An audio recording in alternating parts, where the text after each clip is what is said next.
भारत को जब सोने की चिड़िया कहा जाता था तब लोगों के शरीर पर 3-4 किलो सोना लदा होना सामान्य बात थी। स्वर्ण मुद्राएं चलती थी और लोग सोने का मुकुट पहनते थे। मंदिरों में टनों सोना रखा रहता था, सोने के रथ बनाए जाते थे और प्राचीन राजा महाराजा स्वर्ण आभूषणों से लदे रहते थे। सैकड़ों वर्षों की लूट के बावजूद भारत में आज भी टनों सोना, चांदी, जेवरात, गिन्नियां आदि गड़ा हो सकता है। उत्तर प्रदेश के सोनभद्र की खदान में 3000 टन सोना होने की खबर के बाद geological survey of India (GSI) ने कहा कि खदान में 3000 टन नहीं, बल्कि सिर्फ 160 किलो सोना होने का दावा किया। जीएसआई के निदेशक डॉक्टर जीएस तिवारी ने कहा कि सोनभद्र में 52,806.25 टन स्वर्ण अयस्क होने की बात कही गई है, न कि शुद्ध सोना। इससे पहले उत्तर प्रदेश के ही उन्नाव जिले में 2013 में 1000 टन सोना दबा होने की अफवाह उड़ी थी। तो आज हम आपको भारत के कुछ ऐसी ही खजाने की 10 अनमोल कहानियां बताएंगे। अगर अभी तक आपने हमारे चैनल को सब्सक्राइब नहीं किया है तो हमारे चैनल को सब्सक्राइब कर लीजिए। 1. खजाने के लिए इंदिरा गांधी ने खुदवाया था किला। कहा जाता है कि इंदिरा गांधी ने आपातकाल के दौरान जयपुर की महारानी गायत्री देवी के जयपुर स्थित जयगढ़ किले को खजाने के लिए पूरी तरह खुदवा डाला था। जयगढ़ किले में 5 महीने तक चली खुदाई के बाद ये बताया गया कि महज 230 किलो चांदी और चांदी का सामान ही मिला है। सेना ने इन सामानों की सूची बनाकर और राज परिवार के प्रतिनिधि को दिखाई और उसके हस्ताक्षर लेकर सारा सामान सील कर दिल्ली ले गई। हालांकि यह भी कहा जाता है कि वहां से करोड़ों का खजाना निकला था, लेकिन जनता को भ्रम में डालकर वह सारा खजाना दबा दिया गया। उल्लेखनीय है कि 1580 में अकबर के सेनापति सवाई मानसिंह अफगानिस्तान के मोहम्मद गजनी पर जीत हासिल कर पूरा खजाना जयपुर ले आए थे। कहा जाता है कि मानसिंह द्वितीय ने अपने काल में जयगढ़ के खजाने के एक बड़े हिस्से को मोती डूंगरी में रख दिया था। यह भी कहा जाता है कि जयपुर में चिल्का टिला अंबर में यह खजाना दबा हुआ है। 2. पद्मनाभ मंदिर का खजाना। सन 2011 में इसका खुलासा हुआ कि दक्षिण भारत के पद्मनाभ मंदिर में छिपा था 5 लाख करोड़ का खजाना, जिसे गिनने में आधुनिक मशीनें और कई लोगों की टीमें लगी।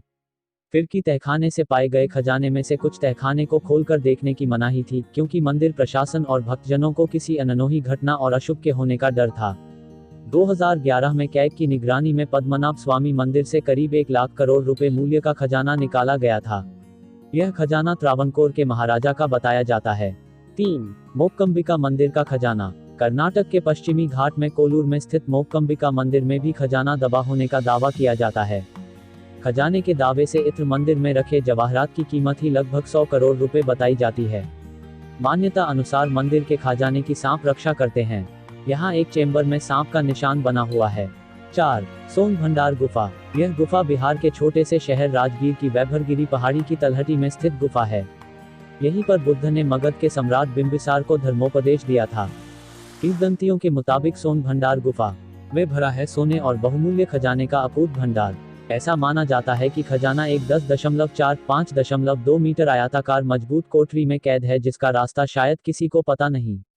इस गुफा में 2 कक्ष बने हुए हैं। ये दोनों कक्ष पत्थर की एक चट्टान से बंद हैं। कक्ष संख्या 1 माना जाता है कि सुरक्षा कर्मियों का कमरा था, जबकि दूसरे कक्ष के बारे में मान्यता है कि इसमें सम्राट बिंबिसार का खजाना था। यह भी कहा जाता है कि यह खजाना जरासंध का था। तमिल भाषा की एक कविता और कथा सरित सागर अनुसार नंद की 99 करोड़ स्वर्ण मुद्राओं का उल्लेख मिलता है। कहा जाता है कि उसने गंगा नदी की तली में एक चट्टान खुदवाकर उसमें अपना सारा खजाना गाड़ दिया था। 5. नादिर शाह का खजाना। 1739 में नादिर शाह ने भारत पर हमला कर दिल्ली पर खूब लूटपाट की थी। कहते हैं कि लूटे गए खजाने में मयूर तख्त और कोहिनूर के साथ ही लाखों की संख्या में सोने के सिक्के और जवाहरात ले गया था। कहते हैं कि खजाना इस भारी मात्रा में था कि वह संपूर्ण खजाने पर नजर नहीं रख पाता था और इतने सारे खजाने को ले जाना भी कठिन था। ऐसे में उसके सिपहसालारों ने इस खजाने का एक हिस्सा हिंदू कुश पर्वत की किसी गुफा में कहीं छिपा दिया था, जो आज तक नहीं मिला है। 6. जहांगीर का खजाना। राजस्थान के अलवर में मुगल बादशाह जहांगीर का खजाना दबा होने की बात कही जाती है। कहते हैं कि जहांगीर अपने निर्वसन के दौरान इस क्षेत्र में था और उसने यहीं के जंगलों में किसी गुप्त स्थान पर अपना खजाना दबा रखा था। 7. कृष्णा नदी का खजाना। कहते हैं कि आंध्र प्रदेश के गुंटूर में कृष्णा नदी के तटीय क्षेत्र बहुत समय से हीरो के लिए विख्यात रहे हैं। पहले यह क्षेत्र गोलकुंडा में शामिल था। यहीं से कोहिनूर हीरा निकला था। आज भी यहाँ कई हीरे दबे हुए हैं। 8. चार मीनार गुफा हैदराबाद। चार कमान घासी बाजार हैदराबाद तेलंगाना में एक गुफा है जो चार मीनार को गोलकुंडा से जोड़ती है। यह गुफा सुल्तान मोहम्मद कुली कुतुब शाह ने बनवाई थी। यह गुफा अंग्रेजों के आक्रमण के समय राज परिवार को सुरक्षित बाहर निकालने के लिए बनाई गई थी। कहते हैं कि इसी गुफा के किसी चेंबर में खजाना दबा हुआ है। 9. मीर उस्मान अली का खजाना। King Koti road, old MLA quarter, King Koti, Hyderguda, Hyderabad, Telangana. Hyderabad के आखिरी निजाम मीर उस्मान अली के पास अकूत धन संपत्ति थी। कहते हैं कि उसने इसी कोठी में कहीं अपना खजाना दबा दिया था। 10. धनगांव में खजाना। ऐसी मान्यता है कि राजस्थान के एक गांव धनगांव में हर कदम पर खजाना दबा हुआ है। यह गांव राजस्थान के जबलपुर में स्थित है। यहाँ खजाना ढूंढने के लिए बाहर से भी लोग आते हैं।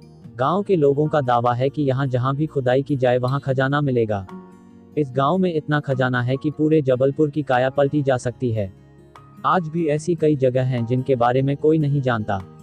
माना जाता है कि बंजारा, आदिवासी, पिंडारी समाज अपने धन को जमीन में गाड़ने के बाद उस जमीन के आसपास तंत्र मंत्र द्वारा नाग की चौकी या भूत की चौकी बिठा देते थे, जिससे कि कोई भी उस धन को खोदकर प्राप्त नहीं कर पाता था।